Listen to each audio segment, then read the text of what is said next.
tô gạo chỉ một ta về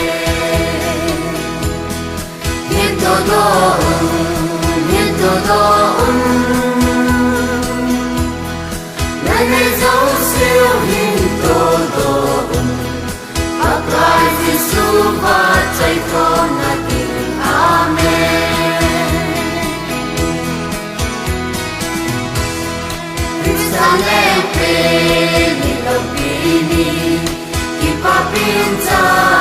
con te ge ho tu ni na ko pi pumai ka hu ve na ne nge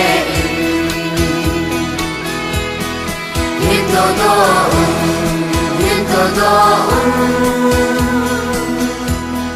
na ne dấu siêu hình tô đồ bác lại Giêsu và chạy con là tình Amen.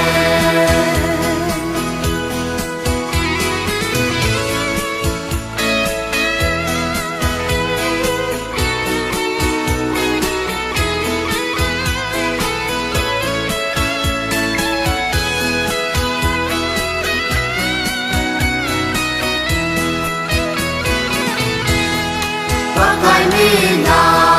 hình tô tô phải nên xin cha đi xin dòng lên cha con tê lu hay nó xa đi và là xa đi hùng minh tê hiến tô đô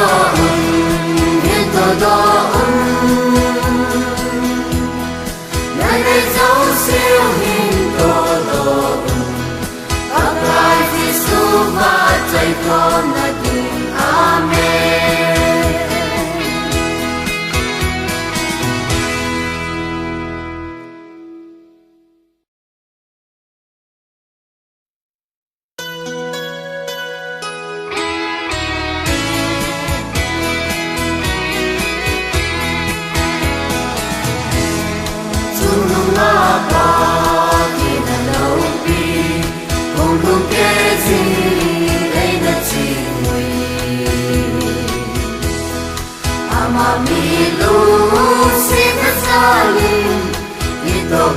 Chỉ một ta về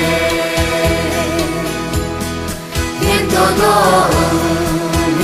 đô ngày dấu siêu hiến tô đô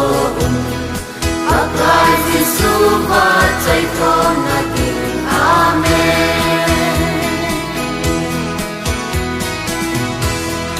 Jerusalem pe ni lo pini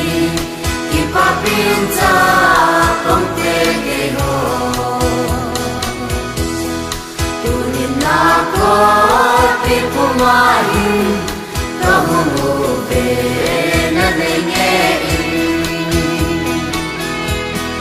hiến tô đô